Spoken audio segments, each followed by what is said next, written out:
Bom, é muito importante para a gente manipular alimentos, qualquer tipo de alimento, a gente observar as normas sanitárias e as boas práticas inerentes à atividade. Afinal de contas, a gente está lidando com a saúde pública quando a gente está trabalhando em escala comercial. E quando a gente está trabalhando para os nossos amigos, nossos familiares, né? A gente está trabalhando com as pessoas que a gente mais ama. Então não há por que eu ignorar essa questão das boas práticas sanitárias. Vou passar aqui as principais regras no que tange à manipulação de alimentos para a gente ter sempre a chance de brilhar e eliminar os problemas que a gente vai ter, né, pode ter no dia a dia da manipulação de alimentos. As atitudes que a gente vai ter na área de manipulação de alimentos serão todas preventivas, nunca corretivas. Imagine se a gente tiver uma carne que tinha um problema de início de deterioração, com um mau cheiro, amolecimento, aparecimento, esverdeamento da cor, ou seja, qualquer nota que tem um problema na carne, quem vai ter que fazer com essa carne? Vai ter que descartar. Não há como eu resolver esse problema a não ser pelo descarte. Então, teremos que antecipar ao problema, não deixar ele acontecendo. Para isso é importante a gente ter à mão sempre um sanitizante. O sanitizante que a gente vai usar na indústria, tem muitas indústrias de material de limpeza de higienização que tem já os sanitizantes, tem os sabões bactericidas, a gente pode lançar a mão deles, dos fabricantes. E temos também algumas coisas que a gente pode fazer dentro do nosso espaço, que serão bem mais baratas, como por exemplo o uso do hipoclorito, que é a água sanitária, conhecida comumente com o nome comercial de água sanitária, e a gente vai usar uma colher de sopa para cada litro de água. A gente vai fazer um sanitizante que a gente vai utilizar nas bancadas, nos materiais ferramentais, os utensílios, a gente vai usar de modo geral. E para as mãos nós vamos usar o álcool a 70 graus INPM, que será do nosso sanitizante das mãos, né? Lembrando que a higienização é o grande processo de limpeza que a gente tem na nossa cabeça como limpeza. A higienização é uma técnica geral de limpeza, significa limpeza mais sanitização. O que é higienizar? É limpar tudo que eu enxergo, que a gente chama de sujidade, e o que eu não enxergo eu vou esterilizar, né? Que é matar as bactérias, matar os micro-organismos através de um sanitizante como o álcool e a solução clorada. Ou seja, a gente tem que preocupar com o global.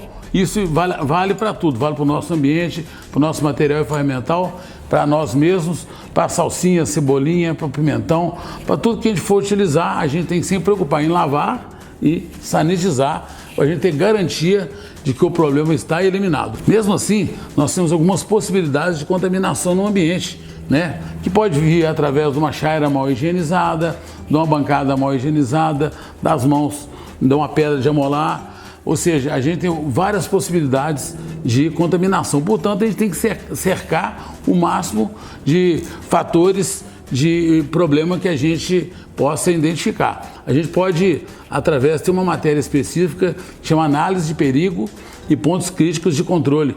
Onde que tem um problema? Como eu posso evitá-lo? Então, isso que a gente tem que sempre estar ligado, analisando a possibilidade de perigo e controlando da maneira preventiva. Nós temos na nossa área a necessidade de termos um papel toalha, né, descartável, né, para a gente fazer o secamento das mãos. Nós temos que usar o pano, só o crosshatch, que a gente conhece comumente como Perfex, que é aquele pano que vai fazer, vai servir para a gente fazer a secagem de alguma estrutura, alguma mesa, algum material que tenha necessidade de secar. Um crosshatch ele não pode durar mais que um expediente, e desde que ele seja perfeitamente limpo e sanitizado, né? Então ele vai ser um coadjuvante, nunca necessário. Os panos têm que ser eliminados. Se houver necessidade, uso o crosshatch. A questão também de uso de materiais de segurança, né, obrigatórios. Na indústria, a gente vai precisar de trabalhar com bota, né, as botas de borracha, né, que podem ser lavadas, né, com a água corrente, sabão, escova e água corrente, né, e podem ser também esterilizadas juntos com ele um avental emborrachado. O avental emborrachado é justamente para eu trabalhar na produção, na minha linha de produção. Então é importante eu ter o avental emborrachado e ter também a minha bota.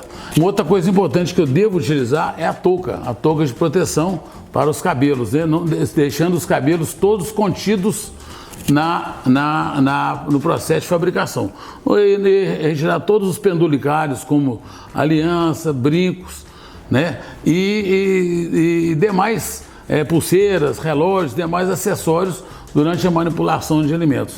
Tá bom, gente? Evitar também as roupas com botão, né? É muito importante ter um avental para proteger. Às vezes você está fazendo o uso da doma, que é a roupa de cozinheiro, um avental para você poupar um pouco a doma desse trabalho mais pesado, né? Ou na linha de produção nem usar doma, usar uma camiseta de malha branca e o avental emborrachado já está de bom tamanho. Quando a gente for finalizar o nosso produto, né, nosso embutido, a gente vai ter que trabalhar com avental de pano.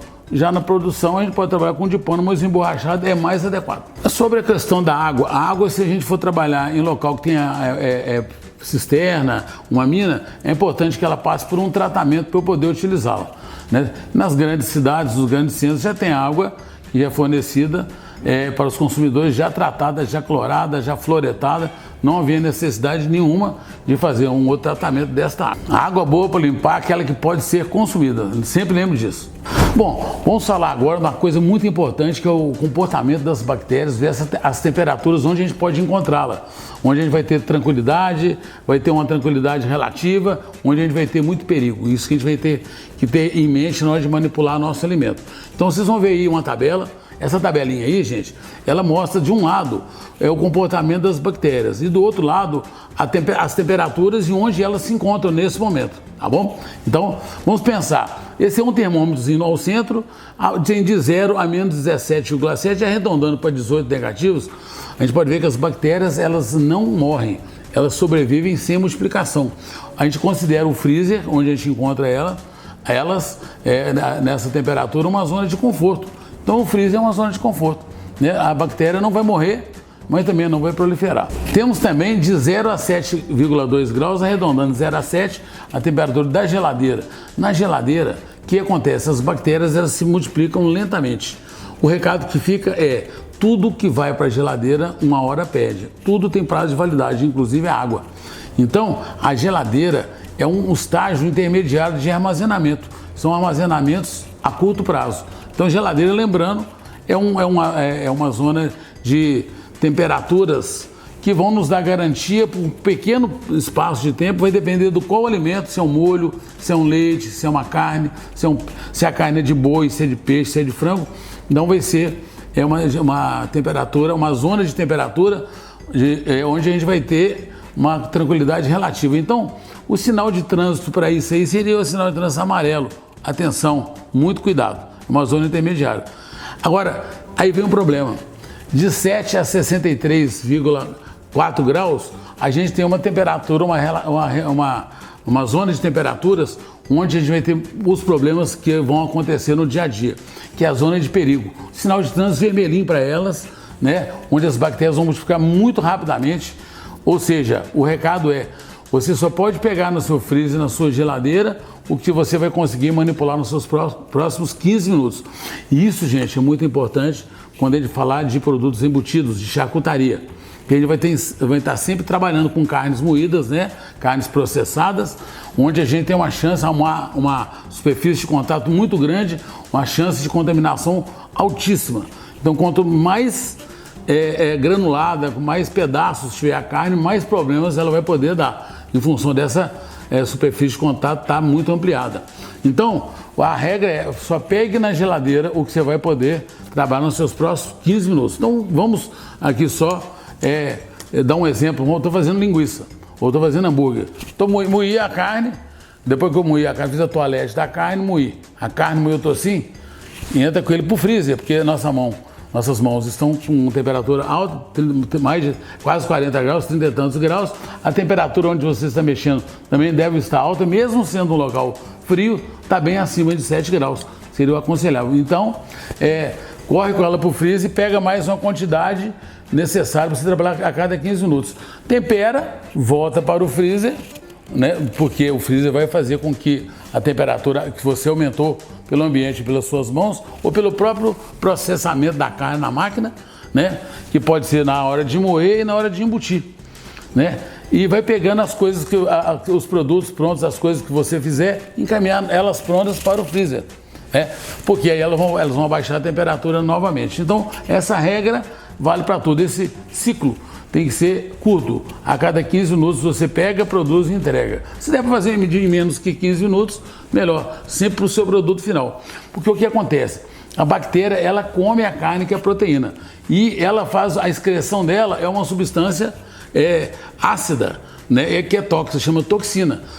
Essa acidez vai fazer com que a carne, que o nosso embutido, nossa linguiça, nosso hambúrguer, pareça que tem um limão, um vinagre. É justamente a produção dessa toxina durante a atividade da bactéria. Então a gente tem que diminuir bastante isso aí. Por quê? Gastronomicamente interfere no sabor, acidifica o nosso produto final. E do ponto de vista da saudabilidade, pode causar um problema de infecção alimentar, que começa com diarreia, né, as dores de barriga, cefaleia, dores de cabeça, náuseas, né, vômitos e óbito. Não é incomum a gente falar de óbito nos Estados Unidos. Em torno de 5 mil pessoas morrem por ano. Lá é um país de primeiro mundo, em torno de 300 mil pessoas têm problema de toxificação alimentar, em torno de 5 mil morrem. Então a gente tem que tomar muito cuidado com a manipulação de alimentos, que é nessa hora que acontece o problema. Aí existem algumas pessoas que pensam, mas na hora que eu for finalizar, eu vou assar na brasa ou na chapa, né, eu vou matar a bactéria. A gente mata a bactéria, mas a toxina, que é o cocô da bactéria, a gente não mata. Então tem que tomar muito cuidado com isso. E a toxina que pode causar e vai causar um problema gastronômico e de saudabilidade para o nosso embutido. Então temos que tomar esse cuidado, porque realmente é a atitude preventiva. De 63,4 a 73,9, ou seja, arredondando, 64 a 74, nós temos uma zona de conforto relativo, uma temperatura de banho-maria, onde a gente tem ali, nessa faixa de temperaturas, a temperatura vai garantir que a bactéria não reproduz. É como se o alimento estivesse no freezer. Então, no banho-maria, a gente consegue uma segurança razoável, mas no nosso embutido nós não temos nenhum tipo de insumo, de ingrediente que vai necessitar estar nessa faixa de temperatura dela em processamento. Depois do produto acabado, você realmente pode tomar essa precaução, mas já fica a informação que nessa faixa de temperatura é tranquilidade. Na zona de 74 graus a 100 graus, a gente mata bactérias, começa a matar bactérias com 74, como a da salmonela, ela morre a partir de 74 graus, com pouquinho tempo, e a gente vai matando bactérias sucessivamente até completar os 100 graus. Então o que eu matei não é o problema é o que aconteceu até chegar aqui. E depois, vamos falar que eu fiz a minha linguiça, deixei na minha chapa lá em stand-by, aguardando o cliente chegar, né, o meu amigo chegar, né, eu tenho que preocupar com a temperatura sim, porque depois que essa linguiça estiver na chapa, abaixo de 64 graus, as bactérias vão estar se multiplicando em progressão geométrica, ou seja, causando um grande dano para o seu produto final. Uma outra coisa importante, quando a gente estiver aditivando água gelada nas receitas, todas aparecem água gelada. Por que a água tem que estar gelada? Por dois motivos. Para aumentar a eficácia dos aditivos e também para não aumentar a temperatura da carne. Então, quando a gente está trabalhando em escala industrial ou semi-industrial, onde a gente utiliza uma massa para misturar os ingredientes, é importante que ao invés de água, a gente entre com gelo ou com gelo e água. Porque durante o processo de mistura, aquele gelo vai dissolver, vai virar água e vai garantir a temperatura baixa da nossa massa, do nosso produto final.